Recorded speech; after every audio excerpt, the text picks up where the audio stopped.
Subscribe करें। दोस्तों, बहुत समय पहले की बात है। किसी नगरी में एक युवक रहा करता था। वह युवक बहुत ही शर्मीला था। वह इतना शर्मीला था कि जब भी उसके सामने कोई नया व्यक्ति आ खड़ा होता तो वह उससे बात तक नहीं करता था। यहाँ तक कि जिन्हें वह जानता था, पहचानता था, उनसे भी बात करने में उसे बहुत शर्म आया करती थी।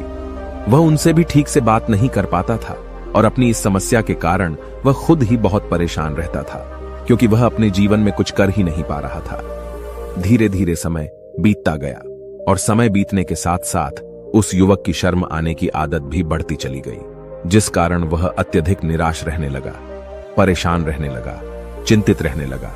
उसे यह समझ नहीं आ रहा था कि वह अपनी इस समस्या से किस तरह से छुटकारा पाए। उसके घर वाले भी अब उसकी इस समस्या को लेकर बहुत चिंतित रहने लगे थे। वे सोचते थे इसका क्या होगा, या अपने जीवन में कुछ कर पाएगा भी या नहीं। जब भी वह कहीं पर काम के लिए जाता तो लोग उसके इस सीधेपन का फायदा उठाते, उसे परेशान करते।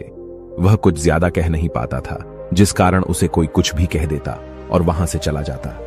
इन्हीं सब कारणों की वजह से उसका मन कहीं भी किसी भी काम में नहीं लगता। वह हर काम को कुछ ही दिनों में छोड़ दिया करता। उसके मन में बहुत कुछ चल रहा था।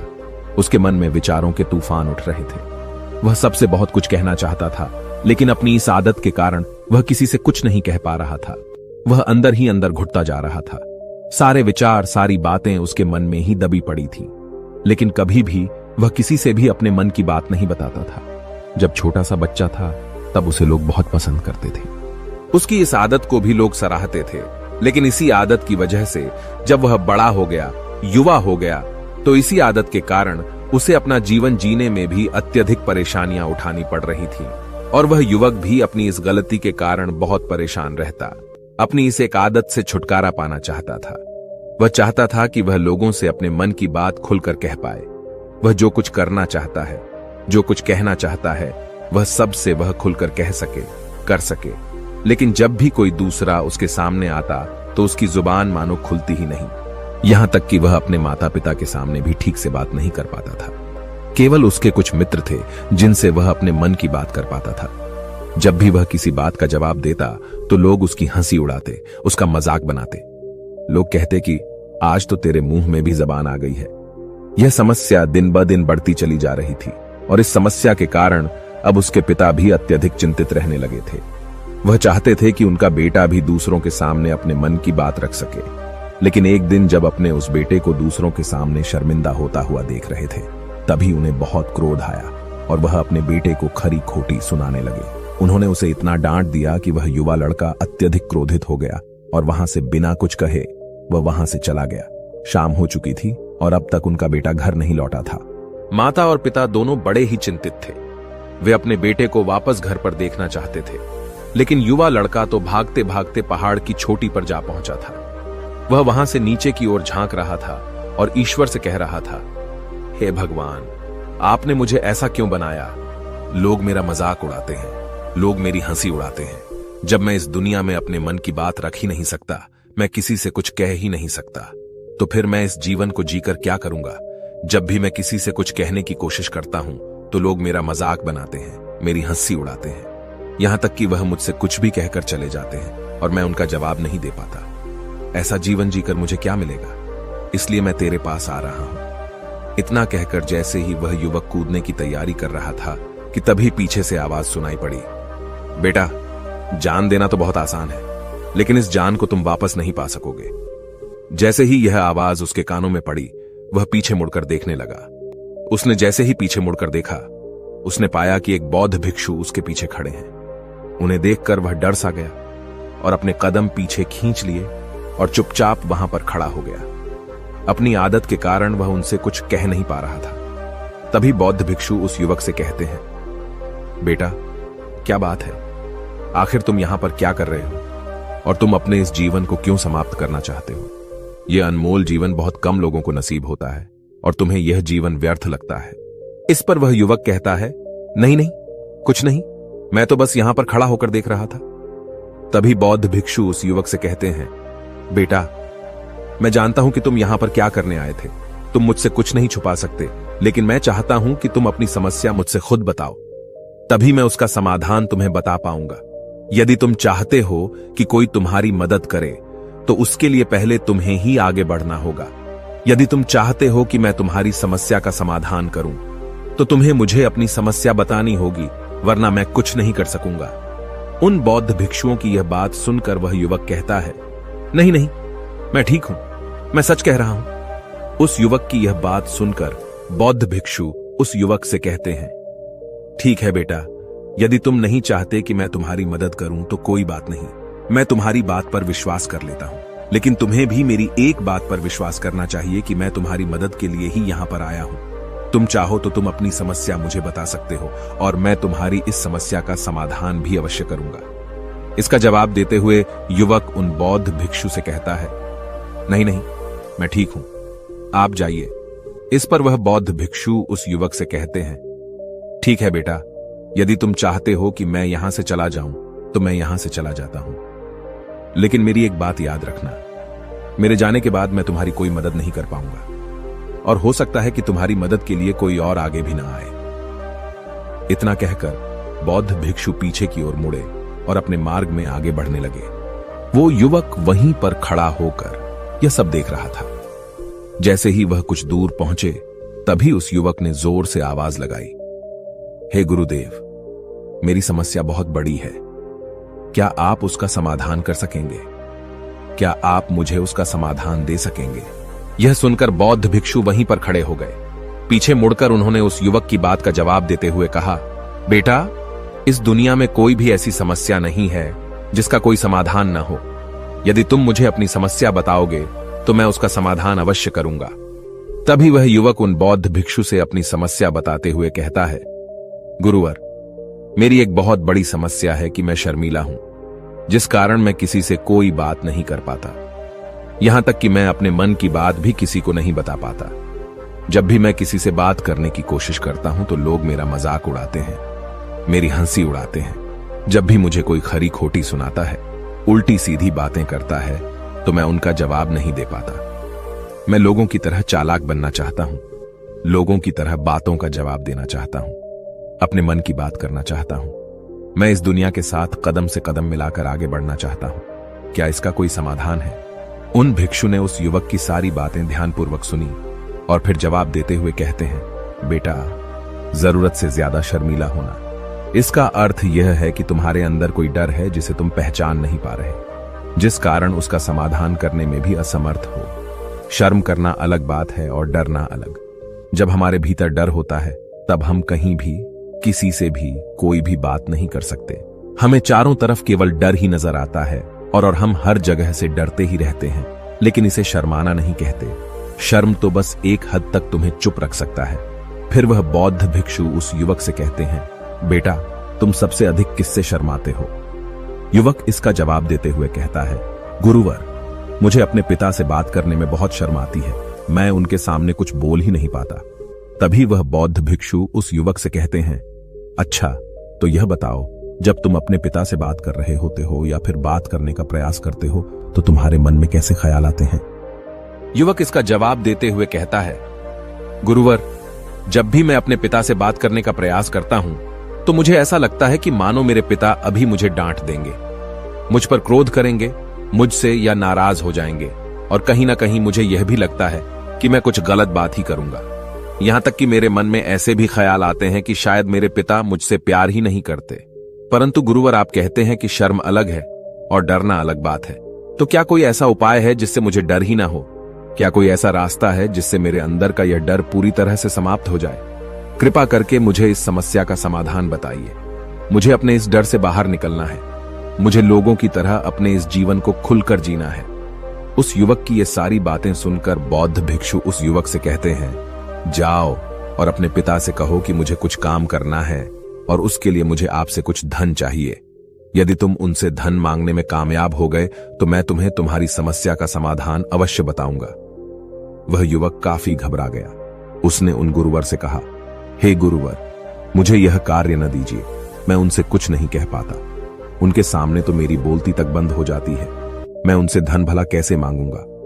यह बात सुनकर बौद्ध भिक्षु उस युवक से कहते हैं, तब तो तुम्हारी समस्या का कोई भी समाधान नहीं है और न ही तुम कभी भी अपने जीवन को खुलकर जी पाओगे। यह बात सुनकर युवक उन भिक्षुओं से कहता है, गुरुवर, ऐसा न कहें, कृपा करके मुझे कोई और कार्य बताइए, कोई ऐसा कार्य जिससे मेरे अंदर का डर पूरी तरह से समाप्त हो जाए, कोई ऐसा समाधान बताइए। इसका जवाब देते हुए वह बौद्ध भिक्षु उस युवक से कहते हैं, बेटा, यदि तुम्हें अपने अंदर के डर को समाप्त करना है तो पहले तुम्हें मेरा यह कार्य करना होगा जो मैंने तुम्हें कहा है। वह युवक घबराकर काफी देर सोच विचार करने के बाद पुण्य गुरुवर से कहता है, ठीक है, यदि आप चाहते हैं कि मैं इस कार्य को करूं तो मैं इसे करने का पूरा प्रयास करूंगा। इतना कहकर वह युवक अपने घर लौट जाता है। उसे देखकर उसके माता पिता बहुत खुश हो जाते हैं और वह युवक अपने पिता से डरते डरते कहता है, पिताजी, मुझे आपसे कुछ बात कहनी है। इस पर उसके पिता कहते हैं, बोलो, क्या बात है? युवक आगे कहता है, पिताजी, मैं कुछ काम करना चाहता हूं और उसके लिए मुझे आपसे कुछ धन चाहिए। क्या आप मुझे कुछ धन दे सकते हैं? इतना सुनकर उस युवक के पिता ने उसकी ओर ध्यान से देखा। काफी देर देखने के बाद वह खुशी से झूम उठे और तुरंत ही उन्होंने कुछ धन अपने पुत्र के हाथों पर रख दिया और कहने लगे, बेटा, इतना धन काफी है कि तुम्हें और चाहिए? इसके जवाब में वह युवक अपने पिता से कहता है, नहीं नहीं पिताजी, इतना काफी है, मैं इतने से काम चला लूंगा। वह युवक उस धन को लेकर तुरंत दौड़ा दौड़ा उन बौद्ध भिक्षु के पास लौटा और जो धन उसने अपने हाथों में ले रखा था उसे दिखाते हुए वह कहता है, गुरुवर, जैसा आपने कहा था, मैं धन लेकर आपके पास आ चुका हूं। मैंने अपने पिता से धन मांग लिया है। अब मुझे आप मेरी समस्या का समाधान बताओ। तभी बौद्ध भिक्षु उस युवक से कहते हैं, अरे इतनी जल्दी क्या है, अभी तो तुम्हें मेरे लिए एक और काम करना है, तभी मैं तुम्हें तुम्हारी समस्या का समाधान अवश्य बताऊंगा। और यदि तुम मेरे लिए इस कार्य को नहीं पूरा कर सके तो मैं तुम्हें कभी भी तुम्हारी समस्या का समाधान नहीं बताने वाला।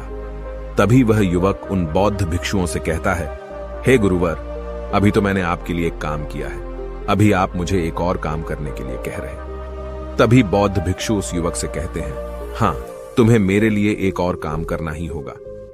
वह युवक एक बार फिर से काफी देर सोच विचार कर उन बौद्ध भिक्षु से कहता है, अच्छा ठीक है, बताइए, अब मुझे क्या करना है?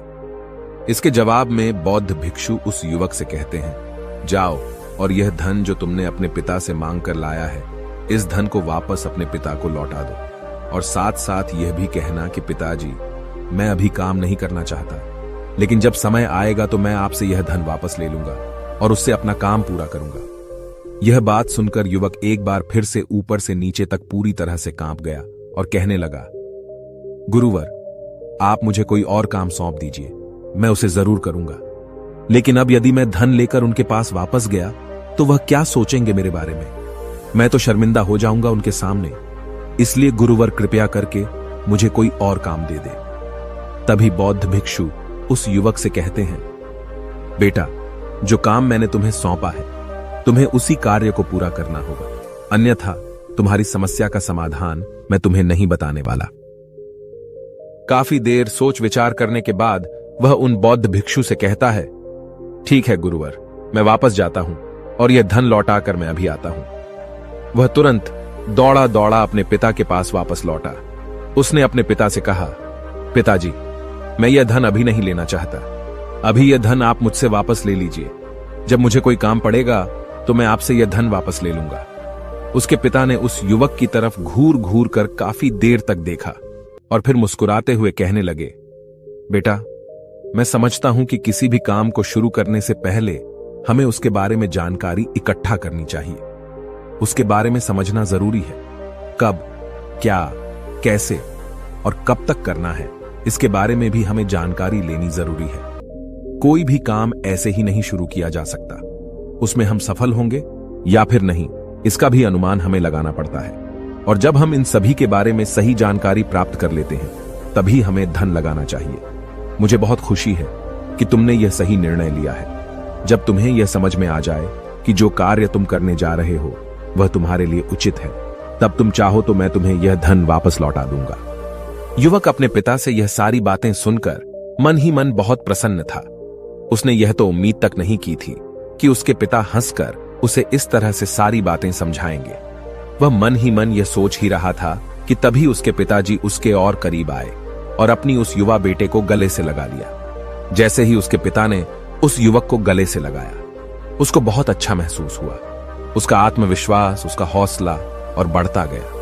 उसके बाद युवक वापस पुण्य गुरुवर के पास लौटा और कहने लगा, गुरुवर, जैसा आपने कहा था मैंने बिल्कुल वैसा ही किया है। मैंने धन अपने पिता को वापस कर दिया है। अब तो कृपया करके मुझे मेरी समस्या का समाधान बता दीजिए। तभी बौद्ध भिक्षु उस युवक की तरफ देखकर मुस्कुराते हैं और इस युवक से कहते हैं, बेटा, इतनी जल्दी क्या है? अभी तो तुम्हें मेरे लिए एक और काम करना ही पड़ेगा। वह युवक कहता है, महाराज, आप आखिर मुझसे बार बार इस तरह से काम क्यों करवा रहे हैं? क्या आपके पास मेरी समस्या का कोई समाधान नहीं है? कहीं आप मुझे बेवकूफ तो नहीं बना रहे? जिस तरह से लोग मुझे बेवकूफ बनाते हैं, क्या आप भी मेरे साथ वही तो नहीं कर रहे? आपने कहा, जाओ अपने पिता से पैसे मांग कर लाओ। मैंने पैसे मांग कर लाए। आपने फिर कहा, जाओ ये पैसे अपने पिता को लौटा कर आओ। मैंने आपके कहे अनुसार बिल्कुल वैसा ही किया और अब आप कह रहे हैं कि मैं आपके लिए एक और काम करूं। नहीं, ये मुझसे नहीं होगा। तभी बौद्ध भिक्षु उस युवक की तरफ देखकर मुस्कुराते हैं और कहते हैं, बेटा, बस यह आखिरी काम है और यह बहुत सरल भी है। तुम जैसे ही इस कार्य को पूरा करोगे, मैं तुम्हें वचन देता हूं कि मैं तुम्हारी समस्या का समाधान तुम्हें अवश्य बताऊंगा। इस पर वह युवक फिर से एक बार सोच विचार करता है और उन बौद्ध भिक्षु से कहता है, ठीक है, लेकिन यह आखिरी काम जो मैं आपके लिए करूंगा, बताइए मुझे क्या करना है? तभी बौद्ध भिक्षु एक मूर्ति निकालकर उस युवक के हाथ में थमा देते हैं। वह मूर्ति दिखने में बहुत ही साधारण सी थी, लेकिन वह बौद्ध भिक्षु उस युवक से कहते हैं, बेटा, तुम्हें इसे बाजार में ले जाना है, इसे बेचना है और इसके बदले में तुम्हें 100 सोने के सिक्के लेकर आने हैं। जब तुम यह करने में सफल हो जाओगे, तभी मैं तुम्हें तुम्हारी समस्या का समाधान तुम्हें बता पाऊंगा। वह युवक उस मूर्ति को अपने हाथ में लेकर बड़े ही गौर से देखता है और उन बौद्ध भिक्षुओं से कहता है, हे गुरुवर, यह तो बड़ी ही साधारण सी मूर्ति लग रही है, मानो मिट्टी की बनाई गई हो। इसके लिए भला 100 सोने के सिक्के मुझे कौन देगा? कहीं आपका माथा फिर तो नहीं गया है? इसके 1 या 2 सोने के सिक्के मिल जाए वही बहुत है, लेकिन इसके लिए 100 सोने के सिक्के कोई नहीं देगा। तभी बौद्ध भिक्षु उस युवक से कहते हैं, बेटा, मैंने जो तुम्हें काम सौंपा है, यदि तुम उसे पूरा करोगे तभी तुम्हें तुम्हारी समस्या का समाधान मिल पाएगा, अन्यथा तुम चाहो तो अपने घर लौट सकते हो। फिर से वही अपने पुराने जीवन में, जहां लोग तुम्हारा मजाक बनाते हैं, लोग तुम्हें डराते हैं, सताते हैं। मैं तुम्हें यहां अपने डर को निकलने में तुम्हारी मदद कर रहा हूं। तुम मेरे यह काम करके अपने डर को धीरे धीरे भगा पाओगे। मेरे इस काम को पूरा कर दो, तुम्हें सब समझ आ जाएगा। वह युवक उन बौद्ध भिक्षुओं की बात सुनकर मन ही मन यह विचार करता है कि मुझे तो मेरी समस्या का समाधान किसी भी हालत में चाहिए, जिस कारण वह उस मूर्ति को उठाकर बाजार की ओर चल पड़ता है। बाजार पहुंचकर वह एक जगह चुपचाप उस मूर्ति को लेकर खड़ा हो जाता है और इंतजार करने लगता है कि कोई आएगा और उसे उस मूर्ति के बारे में पूछेगा और तब वह उस मूर्ति के लिए 100 सोने के सिक्के की मांग करेगा। देखते ही देखते काफी समय बीत गया, लेकिन अभी तक उसके पास कोई भी व्यक्ति नहीं आया था। उसने आसपास देखा तो लोग चिल्ला चिल्ला कर अपने सामानों को बेच रहे थे, जोर जोर से आवाज लगा रहे थे। उसने भी सोचा, यदि मुझे अपनी इस मूर्ति को बेचना है तो मुझे भी जोर जोर से आवाज लगानी होगी। उस युवक ने चिल्लाना शुरू किया, लेकिन वह इतनी जोर से नहीं चिल्ला पा रहा था। उसकी आवाज उसे खुद तक सुनाई नहीं पड़ रही थी, तो भला उसकी आवाज को दूसरे कैसे सुनते, जिस कारण उसे कोई भी व्यक्ति खरीदने के लिए तैयार नहीं था।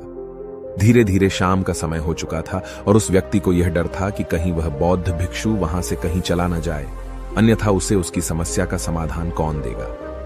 यह सोचकर उसने जोर जोर से आवाज लगानी शुरू की कि 100 सोने के सिक्के में यह मूर्ति ले लो। उसकी आवाज सुनकर लोग उसके पास आने लगे और उससे यह सवाल करने लगे, इस मूर्ति में ऐसा क्या है जो तुम इसके लिए 100 सोने के सिक्कों मांग रहे हो? इसके अंदर ऐसा कुछ तो खास होगा ही। युवक काफी देर सोच विचार कर उस युवक से कहता है, नहीं नहीं, मुझे कुछ नहीं पता, मैं तो बस यह मूर्ति यहां पर बेचने आया हूं। तभी उसमें से एक युवक उस युवक से कहता है, अगर ऐसी बात है तो इस मूर्ति को कोई नहीं खरीदने वाला।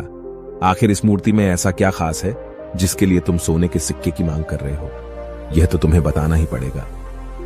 धीरे धीरे कई लोग उसके पास आए और सभी ने बस एक ही सवाल किया, आखिर इस मूर्ति में ऐसा क्या खास है, ऐसी क्या बात है जिसके लिए तुम सोने के सिक्के की मांग कर रहे हो? उस युवक ने से बातचीत की, उन्हें समझाने की कोशिश की, कई प्रयत्न किए, लेकिन कोई भी उस मूर्ति को 100 सोने के सिक्के देकर खरीदने के लिए तैयार नहीं था। वह निराश हो गया। उसे कुछ समझ नहीं आ रहा था कि वह क्या करे। तभी बाजार में उसने देखा कि कुछ लोग अपने सामानों की खासियत बता रहे हैं। उसे बेचने के लिए उसकी खास खास बातों के बारे में लोगों को समझा रहे हैं। यह देखकर उसने भी सोचा कि मुझे भी इस मूर्ति की कुछ खासियत लोगों को बतानी होगी। उसने फिर एक बार जोर जोर से आवाज लगानी शुरू की। समस्या का समाधान निकालने वाली मेरी गुरु की इकलौती मूर्ति, जो इस दुनिया में केवल एक ही है, जिसके पास भी यह मूर्ति होगी, उसके घर में कोई समस्या नहीं होगी। यह मूर्ति उस समस्या का समाधान तुम्हें अवश्य बताएगी। यह सुनकर लोग उसके पास पहुंचने लगे और उसे यह सवाल करने लगे, क्या सच में यह मूर्ति जिसके पास होगी उसके पास कोई समस्या नहीं होगी? क्या सच में यह सभी समस्याओं का समाधान करती है? इसका जवाब देते हुए युवक कहता है, हाँ, सभी समस्याओं का समाधान कर देती है। यदि आप इस मूर्ति को ले जाते हैं, आपके घर में कोई भी समस्या होगी तो उसका समाधान ये आपको अवश्य बताएगी। चाहे कोई भी समस्या हो, कैसी भी समस्या हो, कैसी भी परिस्थिति हो, आपको इसका समाधान अवश्य मिलेगा। इतना सुनने के बाद अब वही एक मूर्ति सबको चाहिए थी। उस मूर्ति के दाम लगाने लगे। कोई उसे 200 सोने के सिक्के तो कोई 400, कोई 600 तो कोई 1000 सोने के सिक्के देने के लिए तैयार था। उस मूर्ति की कीमत लगातार बढ़ती जा रही थी। जैसे जैसे लोगों को पता चलता जा रहा था कि यह मूर्ति लोगों की समस्या का समाधान करती है, लोग उसे किसी भी कीमत पर खरीदने के लिए तैयार हो गए थे। अब वह युवक भी आत्मविश्वास के साथ और जोर से चिल्ला रहा था। लोगों को उस मूर्ति के बारे में समझा रहा था, बता रहा था। अब उसके मन में कोई डर नहीं था। वह लोगों को उस मूर्ति के बारे में पूरे आत्मविश्वास के साथ, बिना घबराए, उस मूर्ति की खासियत बताने में लगा हुआ था, जिस कारण लोग उस पर भरोसा कर रहे थे। और वह भरोसा लोगों की नजरों में नजर भी आ रहा था। जैसे जैसे अंधेरा होता गया, लेकिन लोगों की भीड़ मानो कम होने का नाम ही नहीं ले रही थी। आपको कहानी कैसी लगी है, कमेंट सेक्शन में हमें जरूर बताएं और चैनल को सब्सक्राइब जरूर करें।